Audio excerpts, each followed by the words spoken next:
Good afternoon, ladies and gentlemen, and welcome to the Our Hometown News Podcast, where we discuss news, events, and tech tips for local newspaper publishers. Today, we will be discussing Friday's webinar, this upcoming Friday's webinar with America's newspapers on using automation to increase audience revenue and engagement.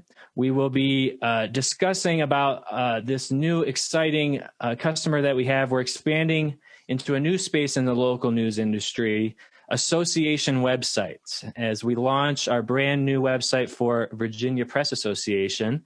And then we're also going to have a quick reminder on the latest or the next webinar with Kevin Slimp in his training series.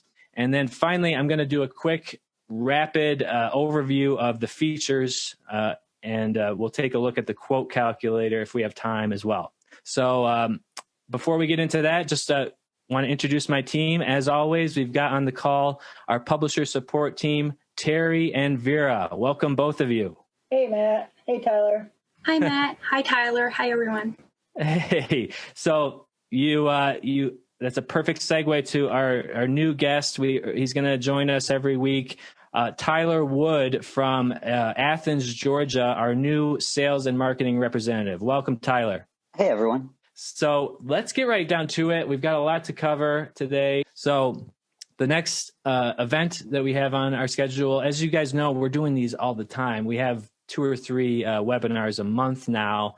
It's just been like an ongoing thing this past year that we continue to ramp up. But this presentation on using automation to increase audience revenue and engagement is going to be produced in combination with America's newspapers, which is, a fantastic association. They are doing really impressive things, and they've really seemed to blossom in the last year in a weird way. They've taken advantage of all the changes with this industry, and they're really helping newspapers a lot. So they have an ongoing webinar series. They have a lot of experts come in and talk, and we get to be one of them this week. So we're going to be doing our presentation that we've done a couple times now for different state associations on the different tools for using automation to increase the audience size and their engagement. So a couple things we'll be touching on will be audio articles, the audio articles podcast feature, of course, that's the hot new thing. Then we've got social media auto post, which is a way to automatically post all your articles on the website to your social media channels. And the idea with both of these is that they're things that you want to be doing as a local newspaper publisher. You want to be getting into podcasting. As we see from a lot of the research out there, the podcast audience is growing every year, and it grew more last year than it has in the last 5 years. So, people are really tuning into podcasts. So, if you can have your newspaper brand on that channel, that's incredibly valuable. But it's hard to spend the time producing this content. It's like, it's just one more thing that you got to do. And it seems like it's an endless, bottomless pit of new things, new tools that we've got to get into. So if we can automate that, then it's something that would make sense for a lot of people to try. Without the automation, it's tough to recommend that a publisher spends their valuable time producing a podcast. But if you can automate it, build the audience that way, then it's definitely something that makes sense. And it's the exact same thing with social media. Ever since social media came around, I think most publishers resent it, deep down. They don't like it because it's just extra work. And now it's like, Facebook is building their own audience. Now I've got to try to pull back my audience from them. So it's just been kind of, extra work. I think that's how a lot of people look at it. The fact that I've got to post all my stories on Facebook, Twitter, Instagram. So it's something that you really should be doing because there is an audience there. But if you can automate it, then that's obviously going to be the preferred way to do it. And the technology exists. There's no reason that you can't automatically send your links to Facebook and Twitter. So, that's something that we're now offering that a lot of our competition does not. So we're excited about that. There's also a bunch of other things we'll discuss in this session, like automating newsletters, even these old tools that, many people have used for a long time. They're still doing it manually. So we'll look at the opportunities there.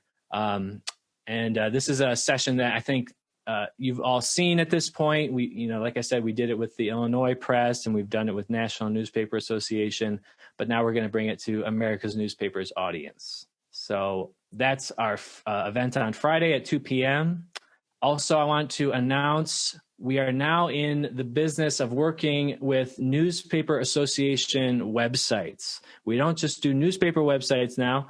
We do the association websites. And the first one that we're doing is with the Virginia Press Association.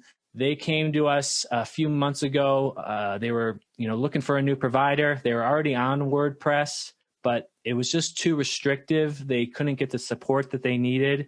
And they heard about us through our customers, which is a really interesting story.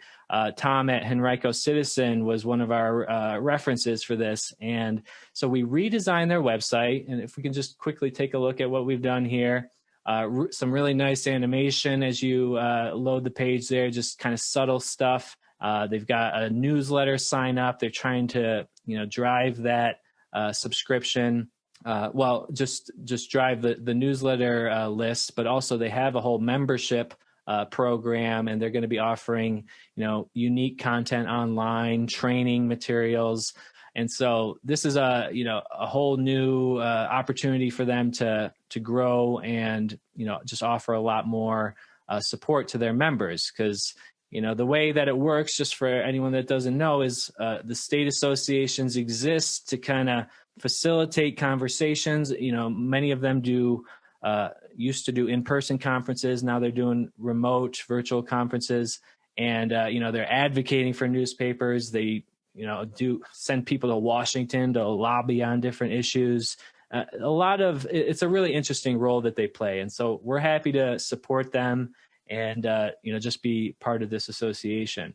And we've got some really exciting projects in the works with them. I'm not going to announce them yet, but we'll be talking about them in the next few weeks probably. So that's the VPA new website.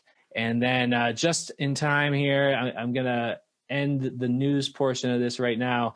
But before I do that, just want to remind everyone, we've got another session with Kevin Slimp, the news guru. He is well known in the industry for his training on Adobe products, InDesign, Photoshop, Illustrator, and the next session is going to be on basic InDesign. So this is going to take place, let's see, I believe it is, I'll check the full schedule. I think it's June 16th, I want to say, 17th, okay? So this is a nice thing that I haven't told you about, Tyler, but we have a partnership with this guy. I mean, I used to go to these conferences all the time, and he was always a featured speaker. He was often the keynote speaker at the conferences, and just because he's such a great trainer, and he's really fun to listen to, honestly. And then when everything went virtual, he was focusing on webinars, and we worked out a deal where we're sponsoring our customers. So any of our customers can go to these sessions for free. And normally he charges about $70 to $90 for a seat. And it's an hour and a half training, and it's worth every penny, because anyone that's an Our Hometown customer can get a free seat, and we pay for that for them. So it's just one of the many benefits of being a customer. It's kind of a neat thing that we haven't always done this type of thing. Honestly, I see it as a way for us to kind of get into the role of a lot of these associations. Like I said earlier, VPA, they do this kind of stuff themselves, but now we're kind of like our own association, the Our Hometown community of papers. So this is just available, and we usually get a great turnout. I think most of the time, half of the attendees that go are from our hometown, and then the other half are people that just contacted Kevin directly. So this will be a cool session. Terry and Vera, you both sit in on every one of these, and I know we talked about it last week, but just for Tyler's benefit, can you tell us a little bit about how these go and what you've gotten out of them so far? Oh, I've gotten so much out of him. And like Matt said, he just is so fun. He doesn't miss a beat. He's just totally focused on his readers. He's honest to a fault. And he'll say things like, you've done this, so let's do this. And You might think a lot, this article even says a lot of people kind of taught themselves InDesign, but so many publishers have said, I just need a basic InDesign class, just a basic. So they might be more advanced at some things, but they're missing the basic steps, and that's the foundation. So I know this is going to be a really good one. I'm excited about this one. I love his webinars. Yep. And you two are always there asking great questions, which I think is really nice. As a webinar presenter, I love it when people ask questions. It makes you feel good that people are listening, but it also kind of guides you on what to talk about. So that's just some of the events that we've got going on for our customers.